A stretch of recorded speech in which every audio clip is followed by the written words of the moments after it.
সেই অর্জুন কে ভগবান বলছে, হে পার্থ, তুমি আমার বিপরীত দর্শন করো বলে তাকে তারক করে দিয়েছে।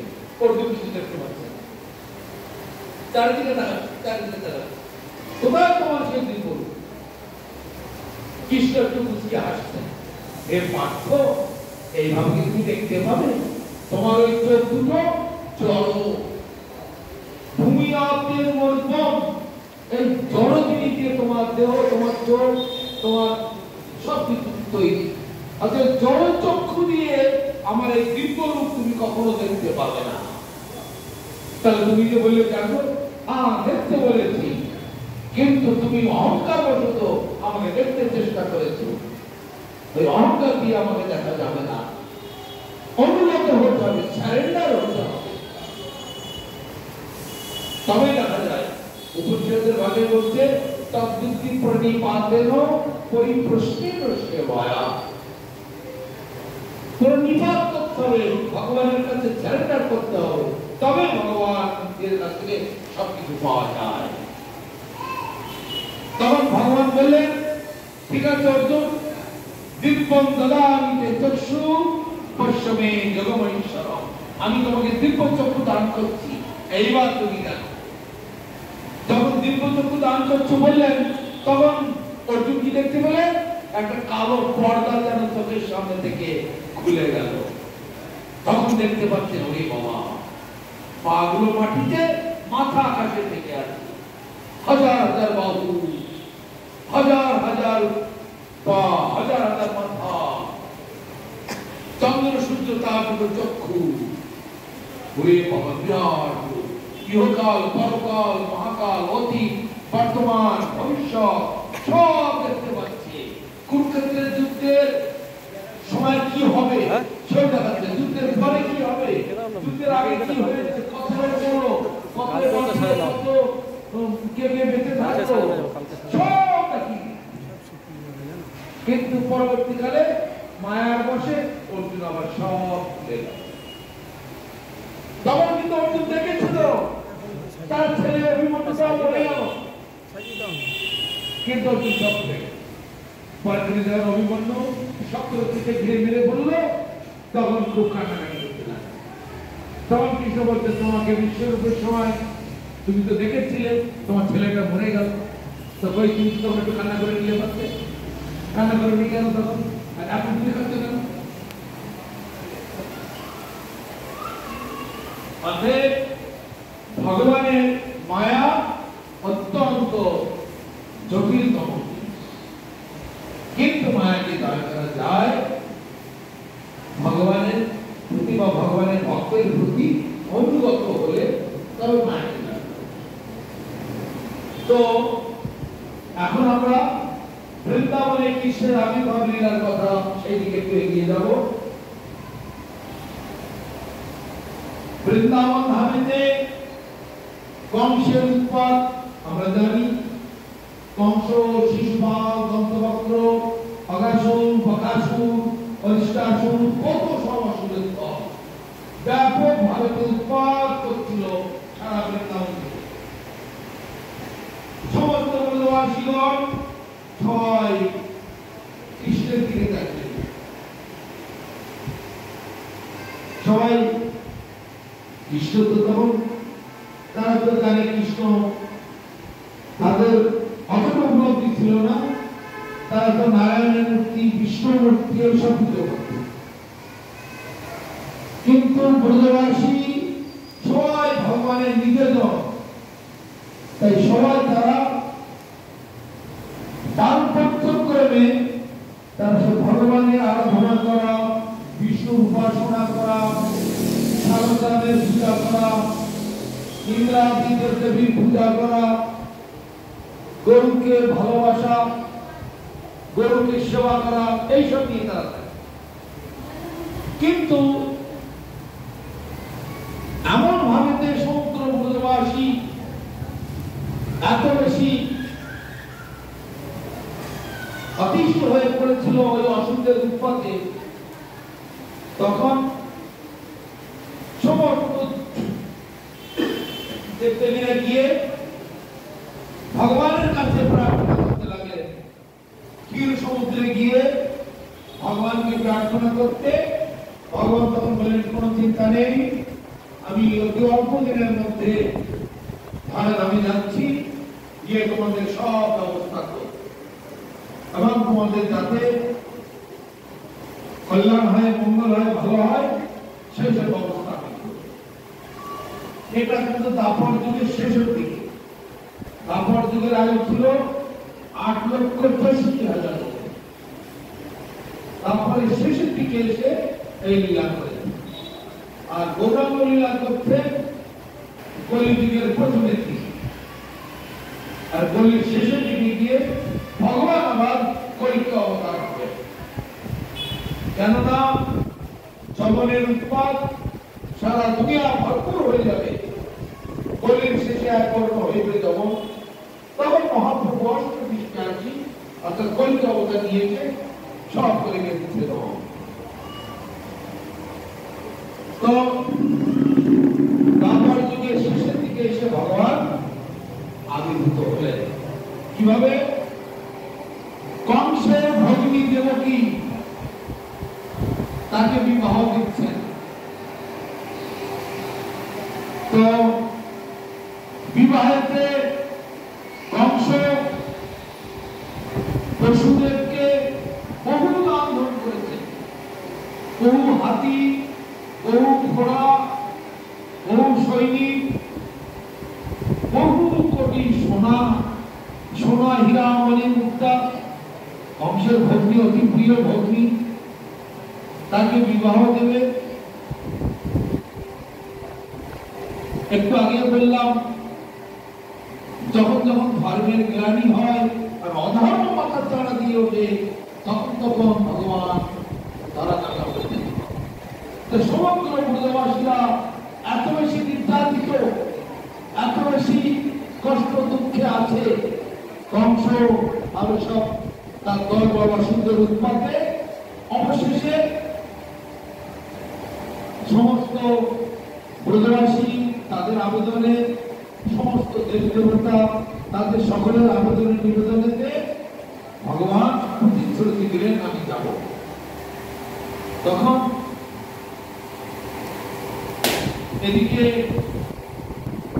যেমন প্রহ্লাদের ঘরে, যেমন কংসের ঘরে, কংস নয়,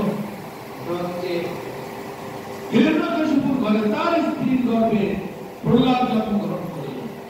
তদ্রূপ কংসের ভগ্নী দেবকী তার গর্ভে এসে কৃষ্ণ জন্মগ্রহণ করলেন। মানে গুরু মহারাজ বলতেন, বাঘের ঘরে ভোগের বাসা। যেখানে শত্রুর ভয় দেখাচ্ছে, সেই শত্রুর ঘরে ভগবান। তো সুন্দর করে বিবাহাদি দিয়েছেন বসুদেবকে, দেবকীকে। এখন সোনার রথে চাপিয়ে শ্বশুরালয়তে পৌঁছে দিতে যাচ্ছেন কংস নিজা। এমন সময় দৈববাণী হলো, মহাকাশ থেকে দৈববাণী হলো, হে দুষ্ট কংস, তো যাকে তুই এত ভালোবাসিস, তো সেই ভগ্নীর গর্ভে, অষ্টম গর্ভে তোর তোকে যে বিনাশ করবে, সেই তোর ভগ্নীর অষ্টম গর্ভে সে জন্মগ্রহণ করবে। এটা জেনে রাখিস। এই কথা শোনার পরে কংসের মাথা একদম গরম হয়ে গেছে। যাকে এত ভালোবাসি, তার জন্য এত সুন্দর করে দিয়ে দিলাম, কোটি কোটি হীরা, মণি, মুক্তা, হাতি, ঘোড়া, রাজ্যের একটা অংশ, তারপরে এত সৈন্য সমস্ত সব দিয়ে তাকে এত সুন্দরভাবে তার বিবাহ দিলাম, আর তার গল্পে আমার খুনি, আমার হত্যাকারী এখনই এসে শেষ করবো। কংস তলোয়ার টেনে বার করে বের করে চুলের মুঠি ধরে দেবকীকে ওইখানে খুন করে ফেলতে যাচ্ছে। সঙ্গে সঙ্গে বসুদেব তাকে জড়িয়ে ধরে পা জড়িয়ে ধরে, না দাদা, না দাদা, তুমি এটা করো না, তুমি একটা বীর পুরুষ, এই ভারত তোমার সমান বীর কেউ নাই, তোমার মতো জ্ঞানী কেউ নাই, তুমি একটা বীর পুরুষ হয়ে একটা অপরাধ নারীকে হত্যা করবে, এটা কি বীরের পরিচয়? তাছাড়া কাঠের আসরটা ফাঁকা যাচ্ছে, তোমার ভিতরে যে বসো তোমার যে মহিমা, তোমার যে গুণাবলী চলছে না, কখন দুম করে পড়ে যাবো, বসে থাকতে পারা যাচ্ছে না। কেউ তোমার নামে কোনো প্রশংসা করবে না, তোমার গুণগান গাইবে না, তোমাকে সবাই কোনো গীত করতে দেখবে, বড় বাঙুরের মোড়ে তো বাঙুরের মোড়ে তুমি এই শক্তিকেই প্রতিশোধ নিতে চাও, বাঙুরের মোড়ে তার কোনো অসম্ভব হবে না। ওই গল্পে সেই অষ্টম গল্পের সম্রাটটিকে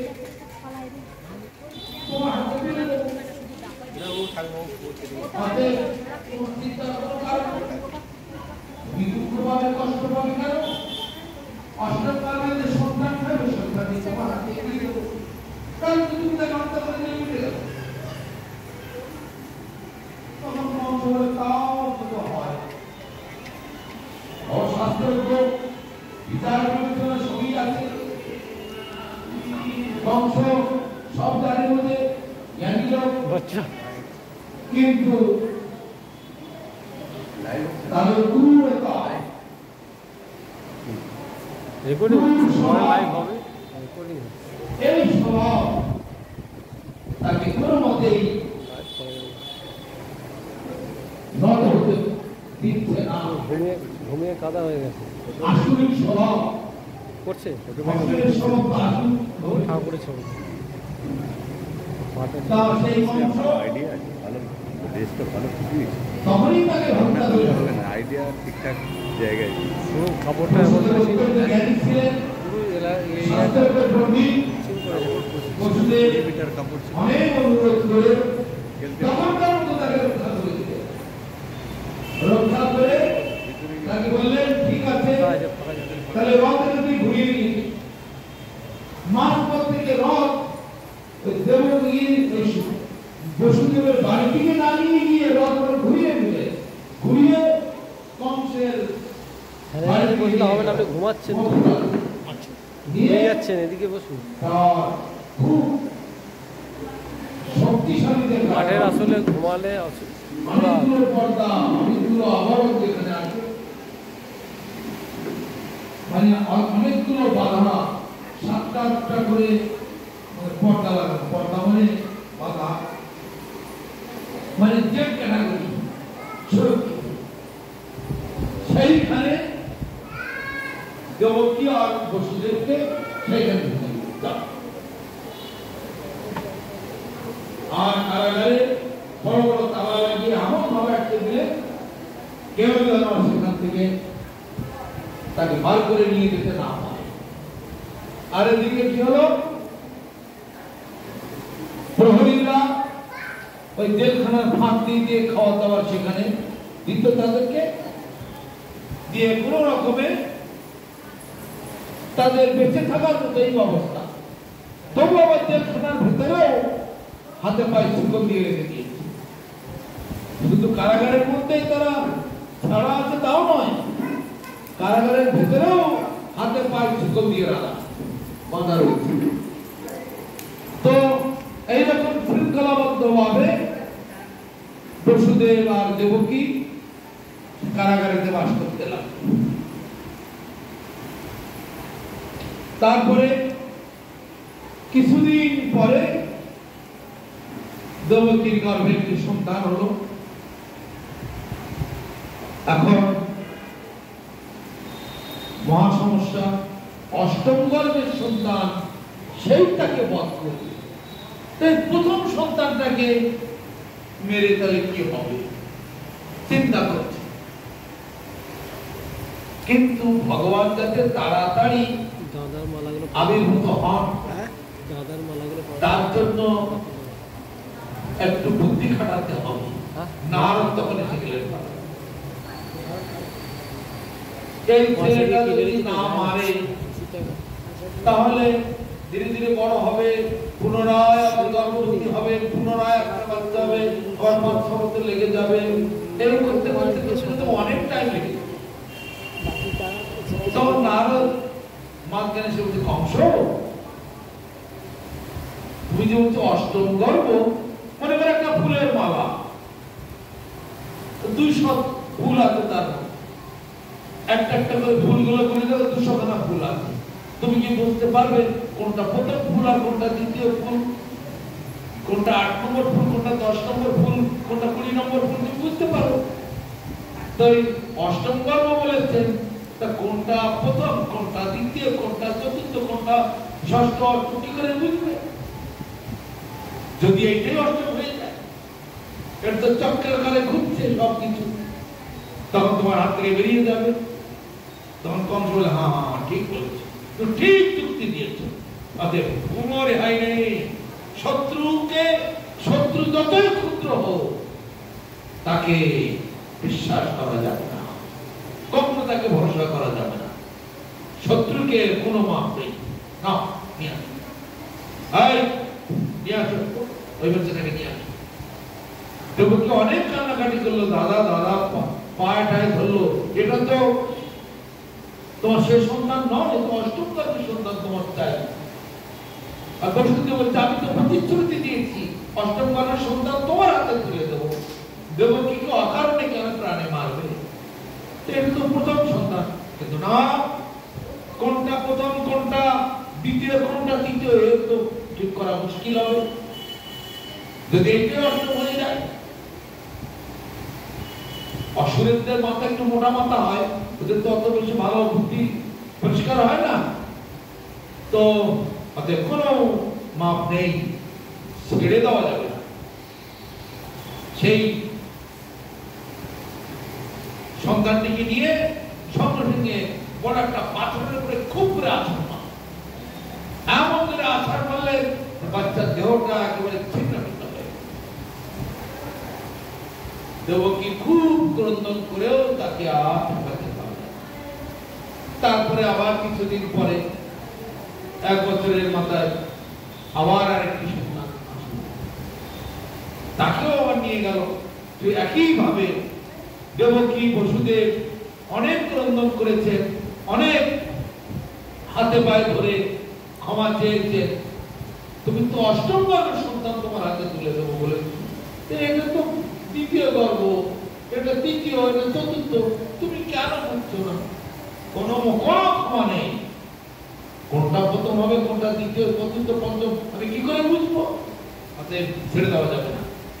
এই বলে কোন সন্তানকে ছেড়ে দিল না, একটা একটা করে 7টা সন্তানকে ওইভাবে আছড়ে ফেলে। এইবার অষ্টম গর্ভ কংস আর মানে নারদ বলেছে কোনটা প্রথম, কোনটা দ্বিতীয়, তৃতীয়, তার ঠিক নেই, কিন্তু তারও সন্দেহেরও শেষ নেই। এইটা আমার অষ্টম, ঠিক আছে, এইটার বেলায় ভালো করে নজর দিতে হবে। এই ডবল ডবল প্রহরীরা খাড়া হয়ে যাও, ডবল ডবল সিকিউরিটি লাগাও,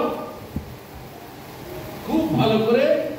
সেখানে কংস তো ঘুম নেই, রাত্রি জাগরণ করে পাহারা দিচ্ছেন, প্রহরীদের লাগিয়ে রেখেছেন। অষ্টম গর্ভের সন্তান হলো, তখন সেই কান্নার শব্দ যেই শুনতে পেলেন, সঙ্গে সঙ্গে দেবকী বসুদেব তারা ভয়ভীত হয়ে গেলেন। তখন দাদা আসবে, সে এখনই মেরে দেবে। কিন্তু ভগবান যোগমায়াকে দিয়ে এমন ভাবে সেই পরিবেশটা তৈরি করে দিলেন, কান্নার শব্দটা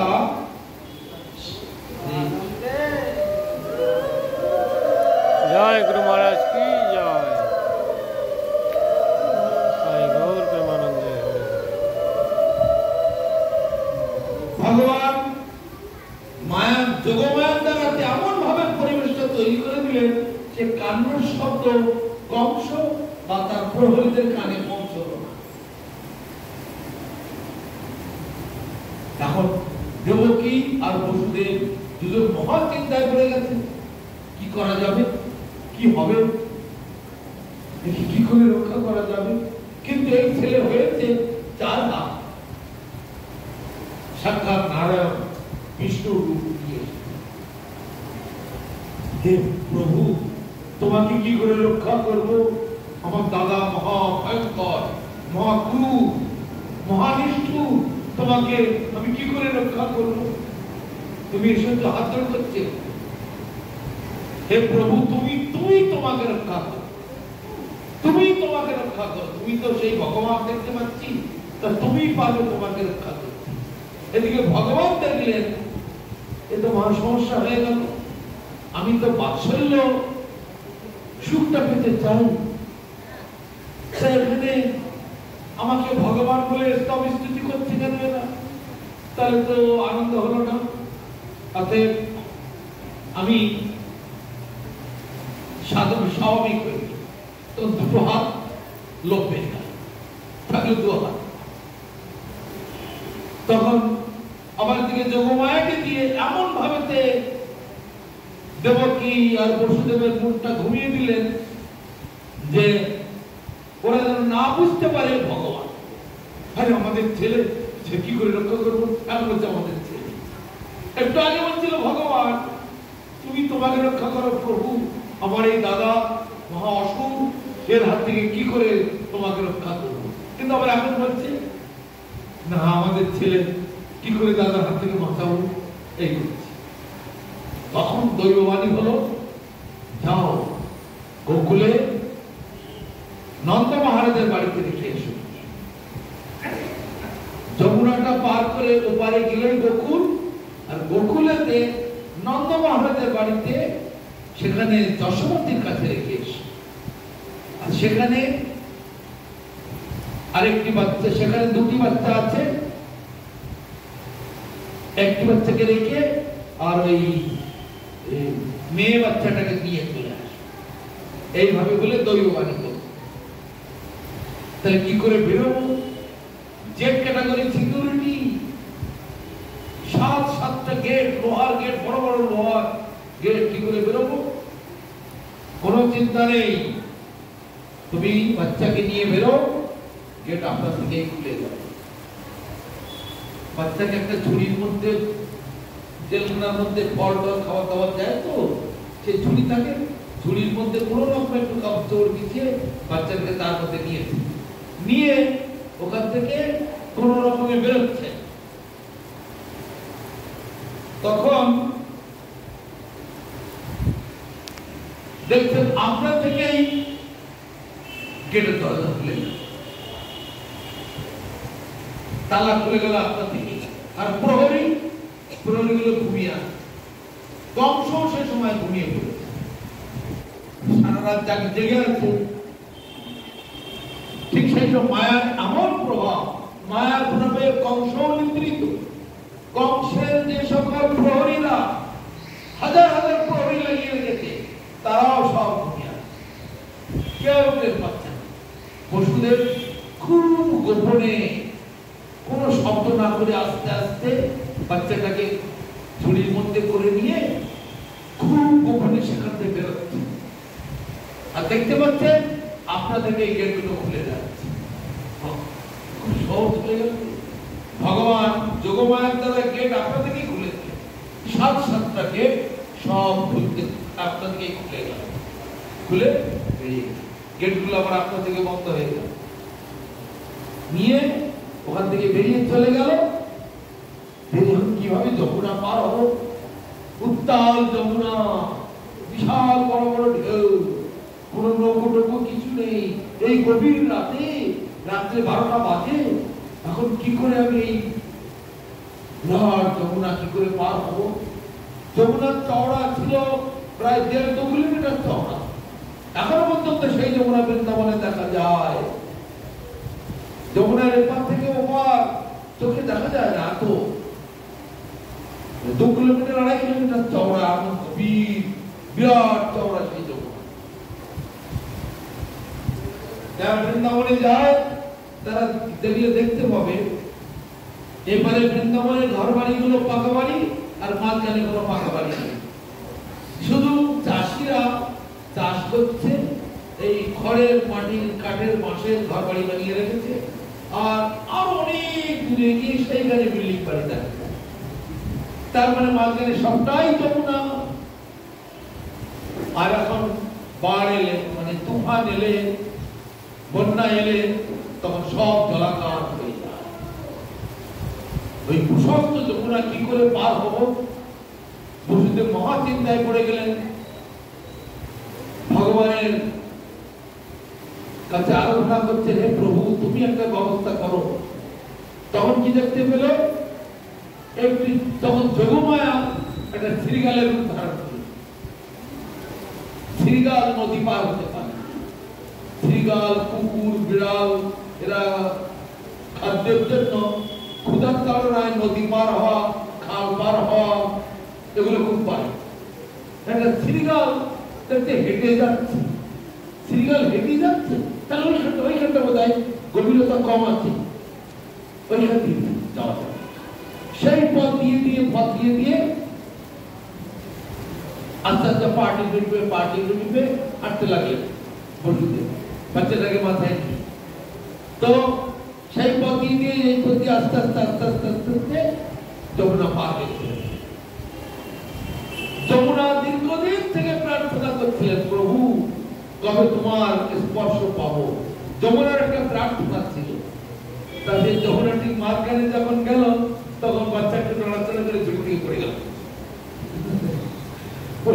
মানে কিছুই না, পড়াটা উপলক্ষ মাত্র। যমুনার দীর্ঘদিন থেকে প্রার্থনা করেছিল, কবে তোমার চরণের স্পর্শ পাবো। তাই ভগবান ওখানে একটু পড়ে যাওয়ার মতো খেলা করলেন। আবার বসুদেব সঙ্গে সঙ্গে খুব যত্নের সঙ্গে তুলে আবার গাটা পিছিয়ে দিয়ে বাচ্চাটাকে আবার ঝুড়ির মধ্যে রেখে আবার সেই পাখি যমুনা পার হয়ে ওপারে গোকুলে চলে গোকুলে গিয়ে তারপরে সোজা নন্দ মহারাজের বাড়িতে চলে গেল। নন্দ মহারাজের বাড়িতে গিয়ে সেখানে খুঁজছেন কোথায় সুতিকা গৃহ। সুতিকা গৃহ মানে হচ্ছে লেবার রুম বলা হয়। সেখানে মা যশোমতীকে দেখতে পেলেন। তিনি তারও দুটি সন্তান দেখছেন, একটি ছেলে একটি মেয়ে। সেখানেও কৃষ্ণ জন্মেছে, কংসের কারাগারে এই বসুদেবের ঘরে এখানেও একটা ছেলে। তাই তো দুটো, এখানে একটা ছেলে, ওখানে একটা ছেলে একটা মেয়ে, সব মিলিয়ে তো তিনটে হয়ে গেল। তা বসুদেব যখন, আর ওদিকে যশোমতী মা একটু অজ্ঞান হয়ে পড়ে আছে। এই বাচ্চাটাকে নিয়ে ওই বাচ্চাটার পাশে যখন রাখলো, দুটি কৃষ্ণ মিশে একটা কৃষ্ণ, তখন আর দুই থাকলো না, দুটো কৃষ্ণ থাকলো, এক কৃষ্ণ থেকে। সেদিন কেউ বলে দেবকী নন্দন কৃষ্ণ, কেউ বলে যশোদানন্দন কৃষ্ণ, কেউ বলে দেবকী নন্দন, কেউ বলে যশোদানন্দন। ঝামেলা এখানে একটা বেঁধে যায়।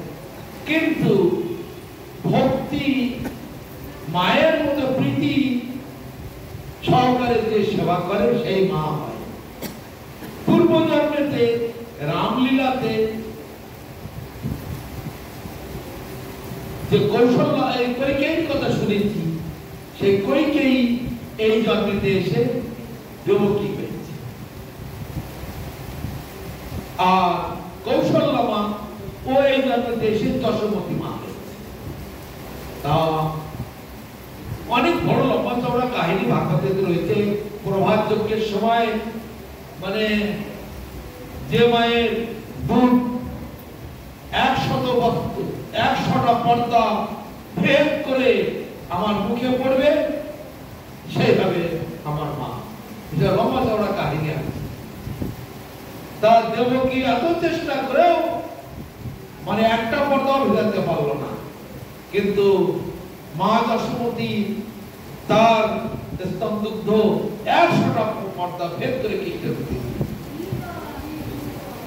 দেবকী তখন ক্রন্দন করেছিলেন, আমি কি অপরাধ করেছি বাবা? তুই তো আমার গর্ভে জন্মেছিলি না। কত কষ্ট করে তোকে ওই কংসের মতো রাক্ষস অসুরের মুখ থেকে এই অন্ধকার দিনে তোকে নিয়ে ওই যমুনা পার করে, ভয়ঙ্কর যমুনা পার করে রাতের অন্ধকারে তোকে নিয়ে বাঁচিয়েছি। তা আমি কি তোর মা হতে পারলাম না? তখন বলছে, মা তুমি চিন্তা করে দেখো দেখি, একবার স্মরণ করে দেখো তো সে রামলীলার কথা। যখন পিতৃসত্য পালনের জন্য আমি যখন যাচ্ছিলাম ওই বনবাসে, তখন আমার মা, কৌশল্যা মা আমাকে এক বাটি দুধ খেতে দিচ্ছে। বাবা বনে তো খুব কষ্ট পাবি তুই, একমাত্র ফলমূল ছাড়া আর কিছু নেই। কেউ তোকে একটু এক বাটি দুধ, একটু জল, কেউ তোমার লোক তোকে নেই। অনেক কষ্টে তোকে 14 বছর বনবাস করতে হবে। সেই সময় মা কৌশল্যা এক বাটি দুধ আমাকে দিচ্ছিল।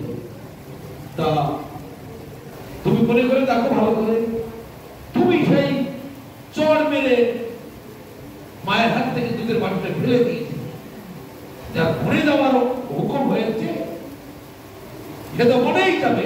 তার আবার আদর কিসের?